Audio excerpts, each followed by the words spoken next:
Hey guys, Dolo304 here.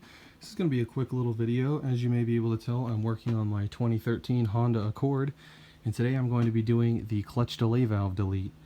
And it's a pretty popular mod on this car, and the clutch slave cylinder is very easy to get to. I also had a bunch of brake fluid bottles left over from that car that I could use for this, so it should be fine.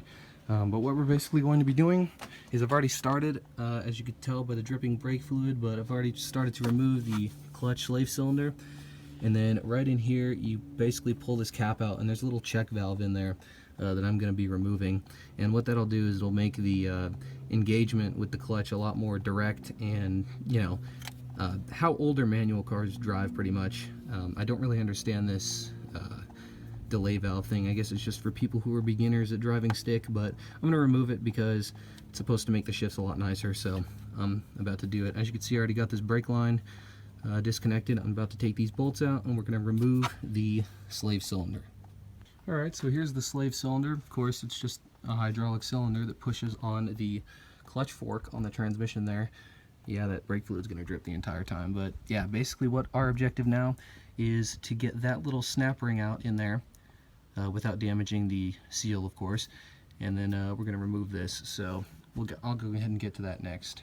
Okay, so we're in the shop, and I was able to get it out finally. It took a lot of time, probably about an hour and a half, but I did it. So now that I've done it, I want to maybe put a couple of tips out there.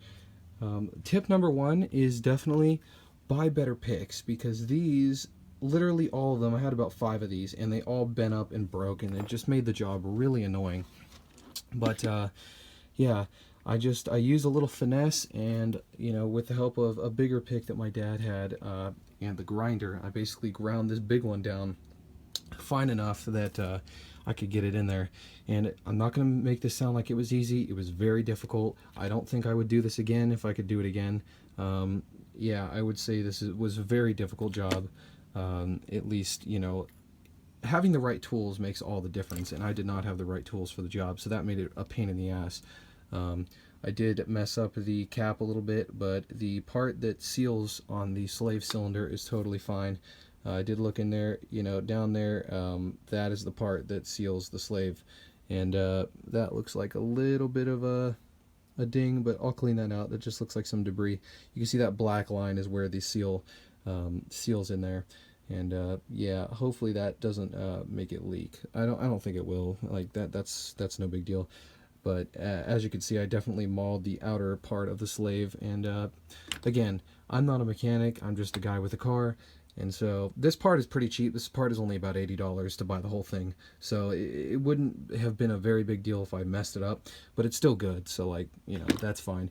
But this little valve right here, this plastic valve, is what's screwing up the shifts. And so, yeah, removing this will definitely help. Of course, again, I messed this up removing it, but it's okay because this is never going back in. So now what I'm going to do is I'm going to try to clean out that hole there, and I'm going to put this cap and the snap ring back in, and we should be good to go. I can then start bleeding the system, which is what I'm going to be doing next. Was that the brake fluid inside the cylinder was disgusting. Like, you could see it right here. That came out of the slave cylinder, so I think that also may have something to do with it, you know, just being dirty in there and getting clogged up in that little thing definitely had an influence, or at least I think it did. So yeah, I'm gonna get cleaning all this up. I'm gonna clean this hole out, and I'm gonna get this stuff back together, and we'll get it back on the car. Gents, there it is, back on the car. I bled the crap out of it, you know, made sure all this stuff was tight. I don't see any obvious leaks in the system, you know, from around the valves or anything. Closed the bleeder, filled it, topped it off with nice new fluid. We should be good to go. I'm gonna go test drive it, and I will tell you guys what I think when I get back. Alright, so I feel like I need to demo this. I don't know how well this is gonna work because I have to drive and record at the same time, but wow. May I just say that the shifts are way more consistent now.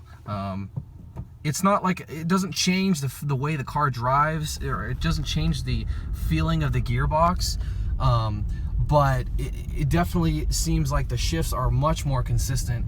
And I'm going to see if I can demo this real quick without having to turn.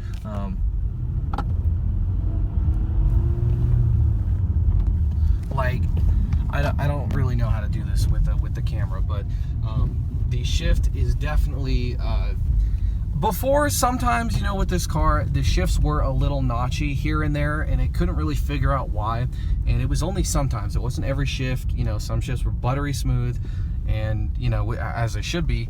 And then other shifts were just really notchy. And so I don't really understand what the problem was. But, yeah, now that is pretty much solved. I'm going to go ahead and see if I can do this. Oh, well, it's going to work.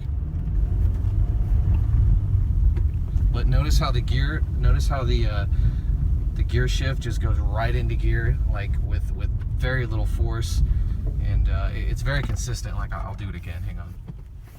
Now that we're in a nice straight area, go and put it into gear.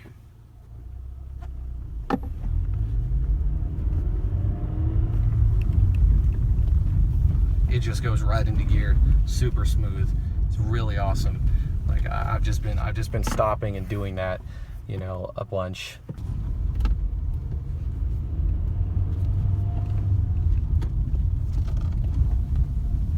But as you just saw in that, you know, clip, it just goes right into gear. Like, I can move it with my fingertip and it goes right into gear. And the other gears are the same story, you know. It's just a lot. Again, it doesn't really dramatically change the way the transmission feels, but it's so much more consistent than it was before, and that's what I'm really happy about as far as the driving aspect goes. Like, it makes it a lot more, you know, enjoyable to drive, because that's why I drive a manual, because it's fun to roll my own gears. But that slightly notchy shifting wasn't really, you know, adding to the experience, let's say.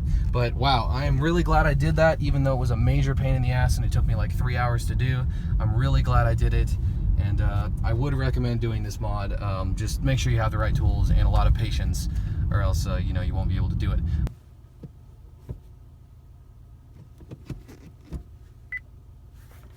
Okay, so as you just saw, that was reverse, the last clip that you guys just saw. That is definitely the most noticeable improvement. You know, the forward gears are definitely more consistent, but reverse, wow. This car has always been an absolute bitch to get into reverse, and you know, I never really knew why. And so was my Eclipse. My Eclipse was the same way. Reverse was just a bitch half the time, but now I could just, you know, put it into first for a couple seconds, go right into reverse. I was never able to do that before. It was always a pain in the butt. So I'm really glad that I did this for that reason alone. I mean, the gears are just much smoother. It's so much better. So anyway, yeah, thank you guys for watching this video. I will see you guys later.